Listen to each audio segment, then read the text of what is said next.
సంచలన వ్యాఖ్యలు చేశారు. ఎర్ర కండువా అనేది జనసేన జెండా కాదని స్పష్టం చేశారు.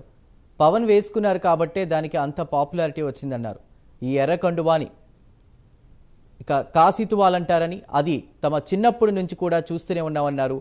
వైసీపీ వాళ్ళు ఎంత దుర్మార్గంగా ఉన్నారంటే సామాన్య మానవుడు చెమట తుడుచుకునేందుకు ఉపయోగించే టవల్ను కూడా తీసేయమంటున్నారంటూ కూడా ఆయన ఆరోపించారు.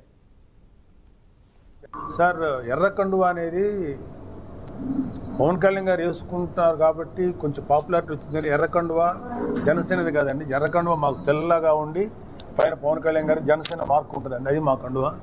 అది జనసేన కండువా కాదండి. దాన్ని కాశీ తువ్వాలు అంటారు మన పెద్దవాళ్ళు. మా చిన్నప్పటి నుంచి చూస్తున్నాం. అది సామాన్య మానవుడు ఆ సెట్ దురుచుకుంటానికి సరిపోక ఎక్కువ చెమట పడుతుంది, ఈజీగా గ్రాస్ప్ చేస్తుంది, చీప్. అది ప్రతి వాళ్ళు వేసుకుంటారు. అది కామన్ మ్యాన్ తాలూకు యూజ్ చేసే ఒక టైప్ ఆఫ్ టవల్ లాంటిది. ఎంత రిడిక్యులస్గా ఉన్నారంటే వైసీపీ వాళ్ళు ఆ తువ్వాలు తీసేమన్నారు. అది కామన్ మ్యాన్ సింబల్. జనసేన ఇది వేసుకొని వచ్చామంటే ఖచ్చితంగా మీరు అడగచ్చు, జనసేన కండు వేసుకుని.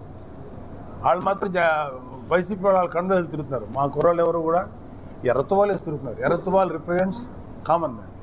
అది మరి దాన్ని తీసేయమంటే ఎలాగ తీసేయమంటారు? అసలు అది జనసేన కండువా అని ఎలాగా? బికాజ్ ఆఫ్ పవన్ కళ్యాణ్ గారు దానికి ఒక విలువ ఇచ్చారు కాబట్టి, దానికి గుర్తించారు కాబట్టి, గౌరవించారు కాబట్టి అది అట్లా అయింది.